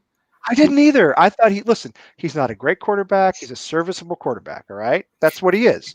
He's got more touchdowns than interceptions. He's thrown for 30-something thousand yards. He has a winning record. He's not a bad quarterback. He's okay. He never had an offensive line. All right. Burrow comes into Cincinnati. He gets chased for his life his first 2 games. And what does all the big NFL press say? Cincinnati has no offensive line. I'm like, I know. They haven't for decades. How did you not see this before? Oh, Burrow's going to get himself killed out there. I know. Andy Dalton's sitting in Dallas collecting his money like, I know. I've known this for a long time. I'm just glad my team looks good this year. Finally, Your team looks very good this year. It does. I love Cam Newton. I am absolutely more into the Patriots now than I've been in a long time. I will always love Brady for obvious reasons. I got real tired of his act the last few years with the TB12 stuff and the self-promotion. And I don't care if the Pats are a Super Bowl contender or not. I just love watching Cam Newton. I love his attitude. I like the way the team is playing, and I'm having fun with him in a way I haven't in a long time. Yeah, So. If I'm going to make a prediction for my team here, we're going to go 11-5 and 13-3. I think it's either going to be Baltimore or Kansas City coming out of the AFC, though.